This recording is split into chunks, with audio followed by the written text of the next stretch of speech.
right, my leaders. What you about to see is apartment 12 with the numbers look a little ghetto right now, but 1237C. Welcome to my humble abode. Nah, MTV Cribs. Man, the reason I'm doing this video, I didn't even know I was gonna do this video, but it's a testimonial of God and how God literally brought me from New York City to Austin, Texas. And the way that everything happened was, it's a story, yo. It's a story.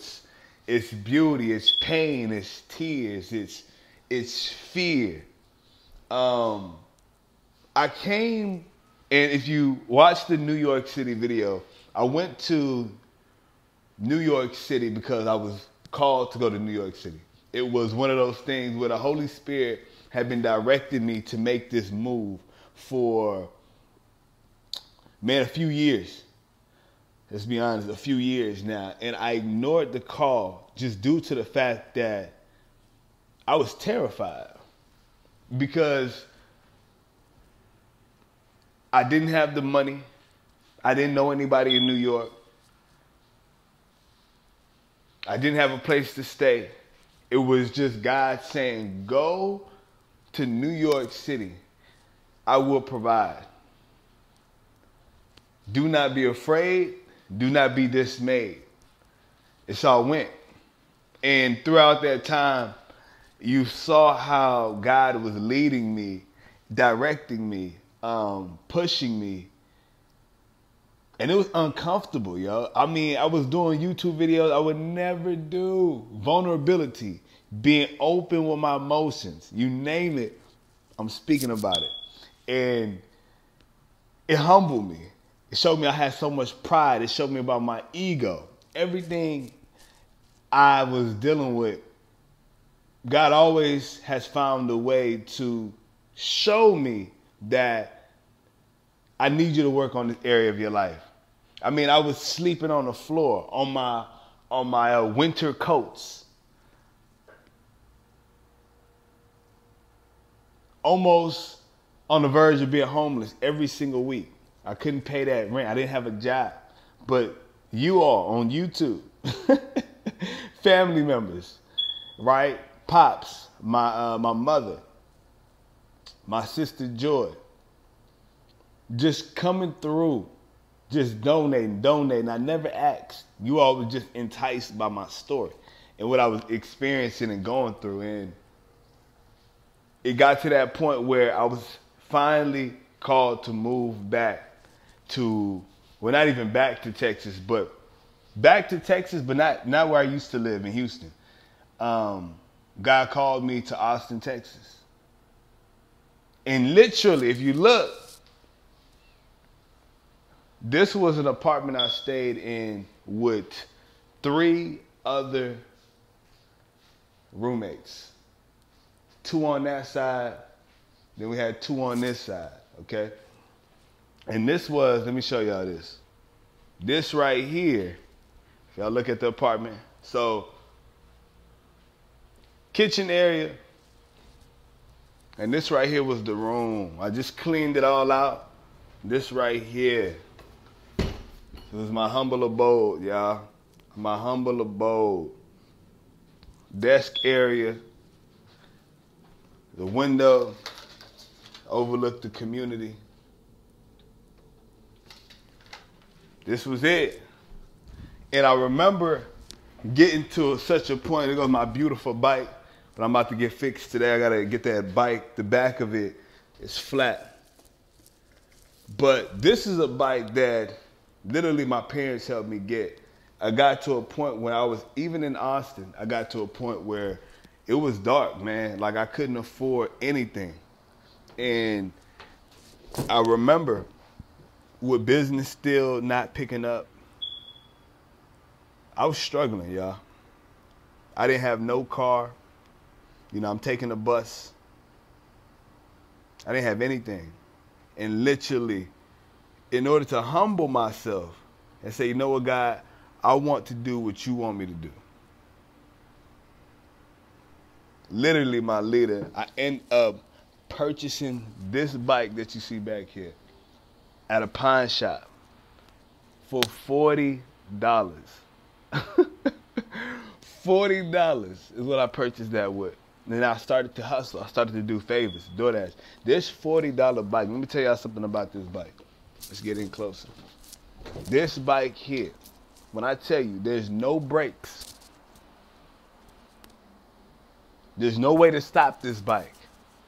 Now, normally you have those bikes with no brakes where you can kind of do the little motion where you kind of, you know, you backpedal and it'll slow down. This one, you could not stop the bike. Austin is a hilly city. I will go down the hills, and literally I had these Lebron James that some Filipinos hooked me up while we were playing basketball. And literally, my leaders, my Lebrons don't work no more. My Lebrons don't work no more. My LeBron had a hole in the bottom of the shoe. And those shoes are built with good quality because I couldn't stop this bike. $40 of hustling. I just wanted to make it out, man. I just wanted to make it out of being broke. That's what I wanted to do. I was being disobedient to God, trying to do things my way. And then literally, because of the compassion of my parents' hearts, this is the bike that literally they helped me purchase. This bike was around, I believe it was around $200. That bike that you see back here, that bike was $200. And I mean, that thing flies. When I tell you that thing flies, this bike back here flies.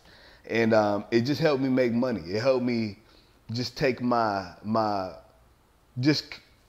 I wouldn't say career, not my career, but it allowed me to get out the hump. It allowed me to get out the struggle. This bike right here that you're looking at, and literally, this is where I would put I'm about to hook this up today, but I would put some of my food back here when I was doing food deliveries, you know, my phone. I had a light up top. Somebody stole the light. But this bike right here, I remember my mother prayed over this bike. You know, she prayed over it. This is just wear and tear. But this beautiful bike right here did what it was supposed to do. It helped me not struggle to pay for that room, right? Not struggle to pay for rent. It helped me not struggle. See, my leader, let me speak to you. One of the biggest things that you'll realize about this whole journey that you've seen is my biggest Goliath since I left my father's crib to New York has been rent. Rent has been my biggest battle. And the reason it's been that way is because, you know, the way I was still trying to decide what type of ministry I was doing. You know what I mean? I was still trying to decide if I was sticking to photography and videography. And I remember going to New York. I never got a videography photography client. My heart wasn't really trying to sell that service. You know, I was still trying to, not even trying, I was still doing YouTube. YouTube was what I was doing the whole time. Literally, never have been paid from YouTube, from like AdSense or anything of that nature. Look, I got my legs. Got my legs propped up right now. Just chillaxing it. Back to the story. Literally, it was never a thing that I had in complete control. You know, I was always struggling with rent. And that was the thing that I said, God, man, why do I keep struggling with rent? You talking about eviction notice. I show y'all the videos with the eviction notice almost month after month. And it's God who was just trying to show me how to sustain myself. You know, how to be away from underneath my parents so I could start that future, so I could start that family. But it's been such a tough road initially. And the only reason it was because I fully hadn't surrendered to God. Like, I was still trying to do things in my way. And in doing things in my way, I was trying to commit to multiple things, you know?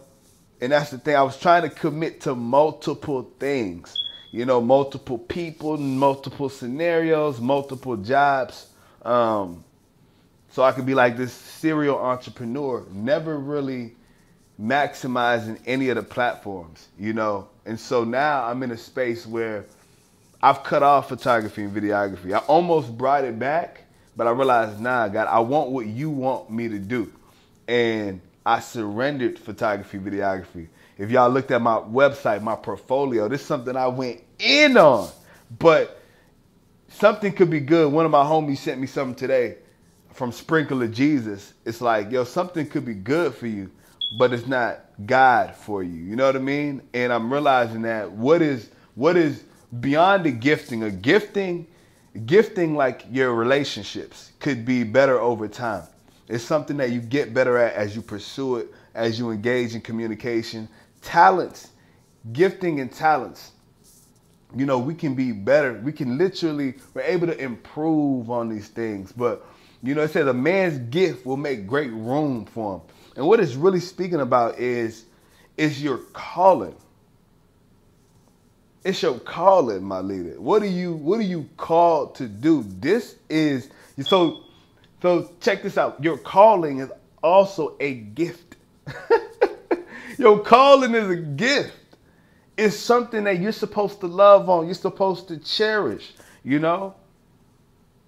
Your calling is going to make great room for you. So I just got into preaching mode. But understand, I had to let go of my idea of what entrepreneurship looked like, what business looked like, in order to do what God has called me to do. And that's what this video is about. This video is just about, no longer do I have the Goliath of paying bills. You know, that's done with. That's not my Goliath. My next true testimony is really about building this brand, building this fake brand, building this YouTube platform, building this life coaching business. They're all the same thing. You know, a lot of my clients come from these YouTube videos that I'm very transparent on. You know, no haircut.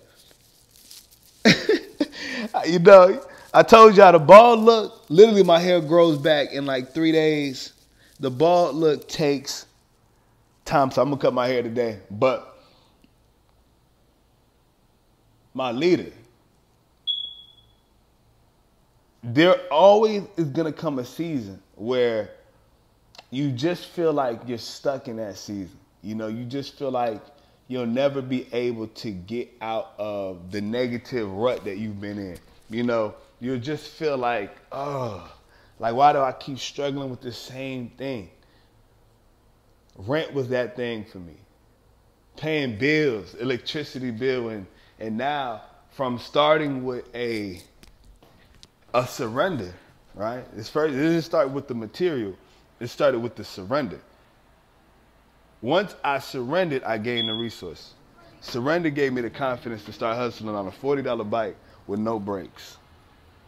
All right?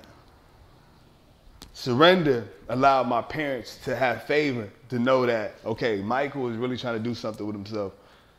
Shout out to the fake man in the back. Shout out to the fake man in the back. But Michael's trying to do something. We're going to hook him up with this bike. We're going to hook him up with a bike. That bike transformed and it changed my life. Transformed and it changed my life. And so now, check this out. Let me show y'all something.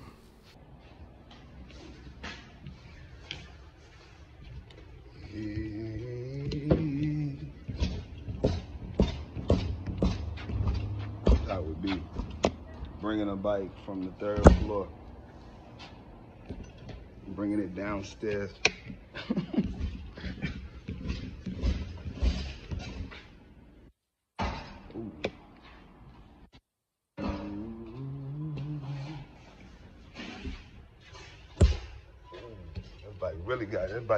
That back wheel really got to get some work.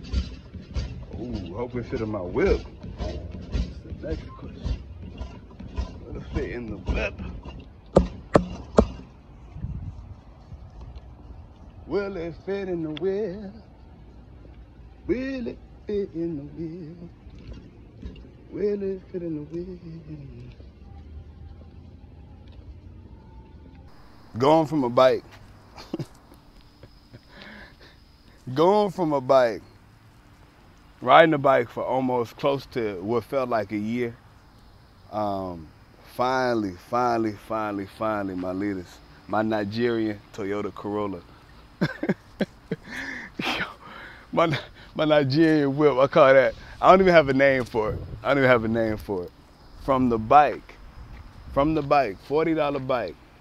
Let me see, can I zoom in? Nah, I can't. To the Toyota Corolla. Just having a whip now. Like slow progressions like that, where you don't really know what God is about to do. Let me get out the sun real quick. Slow progression, slow progress. You know, I always prophetically speak things into existence that I just know is coming in my life. I always do it, even if it seems like it's just not possible. You know, because a lot of times we think it's not possible because of the circumstance. The scenario that we're in is just so tumultuous. You know, it's just so ugly, and you can never. I think they feeding. You can never,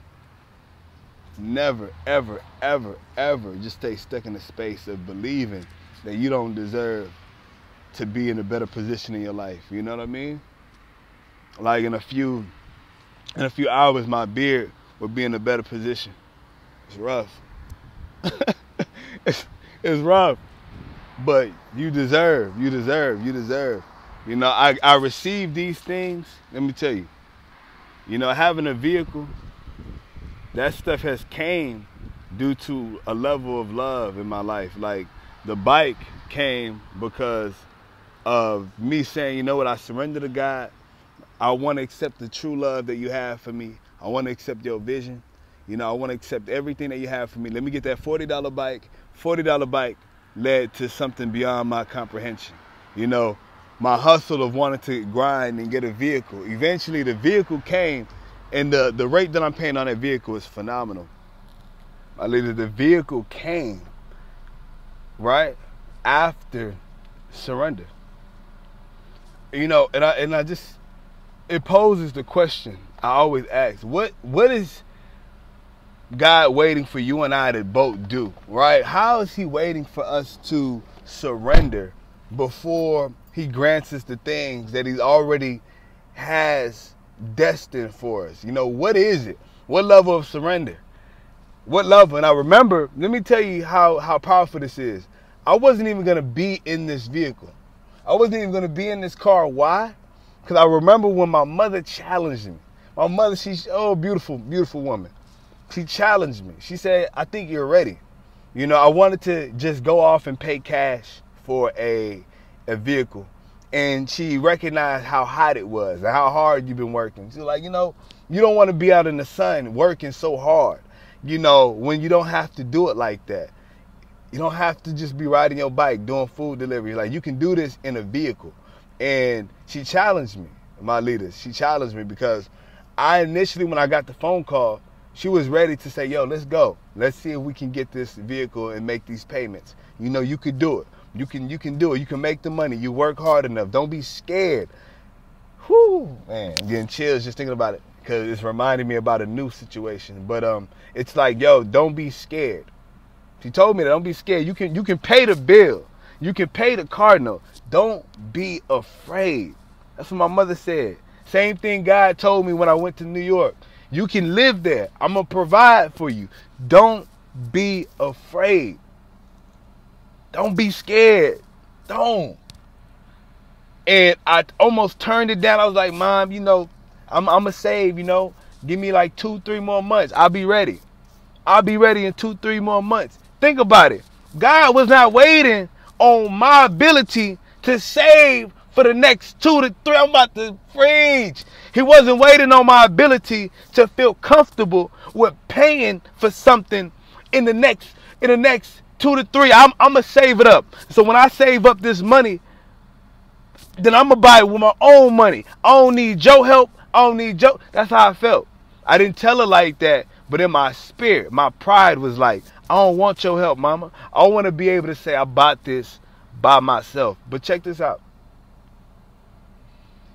Here's where we need to be a giver of love and a receiver of love. God sends people our way. You and I, he sends them. Okay? And He does not expect for us to turn away the love that he's sending our way. He sends people to help us. We don't got to do this on our own. We don't got to do this by ourselves.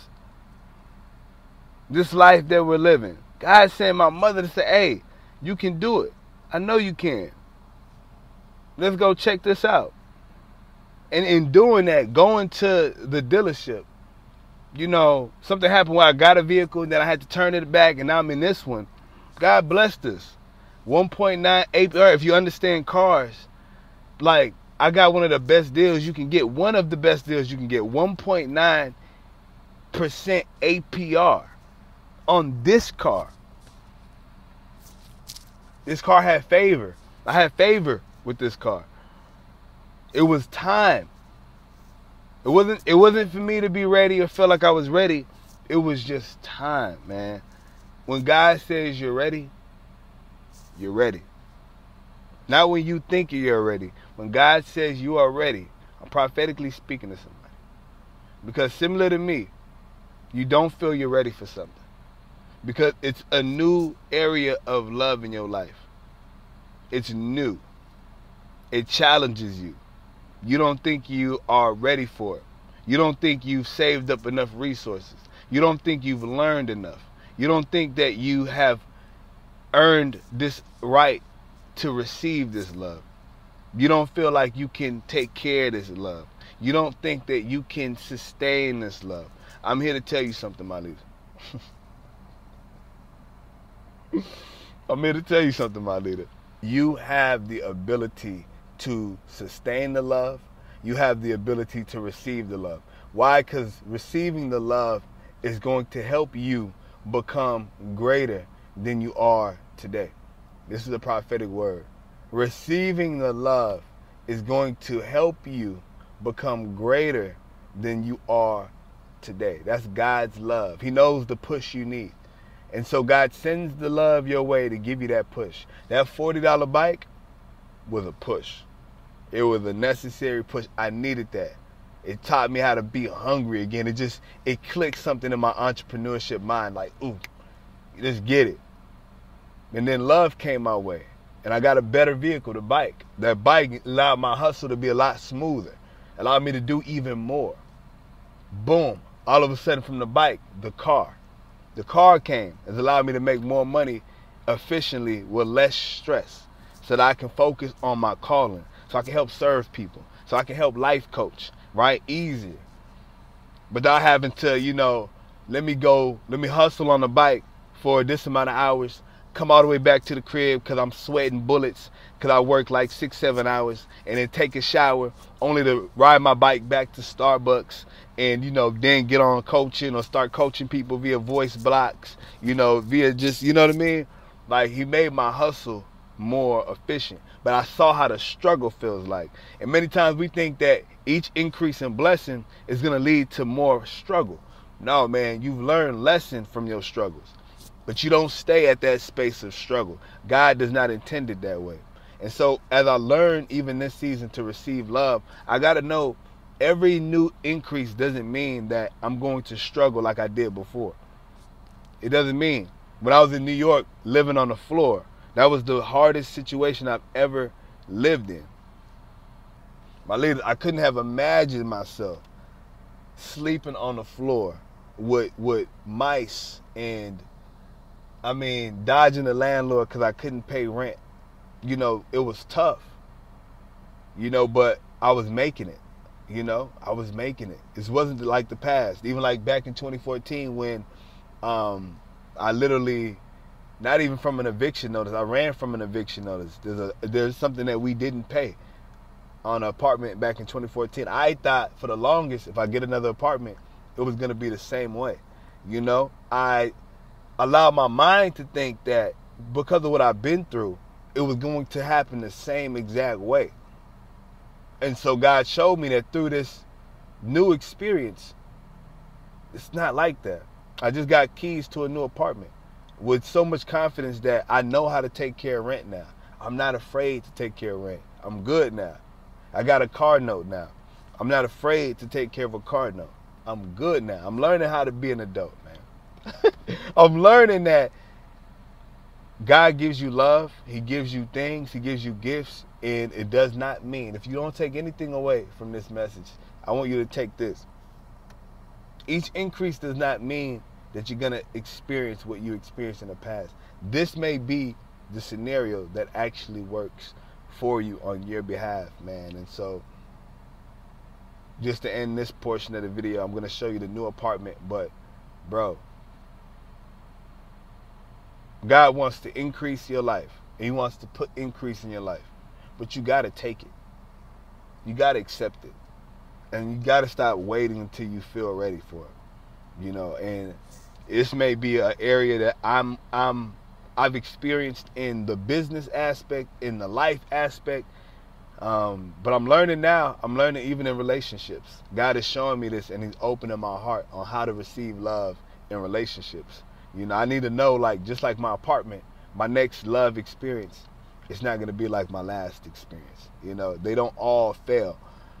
They don't all, you know, go through the same road bumps. They get better because you learn what to do and what not to do. You know, so sharing some love right now in the afternoon. I just had a moment. If I post this, I really love y'all because your boy looking hurt. Your boy looking, hey, no haircut, no. So maybe it needs to be like this. See, I know the grind is real, man.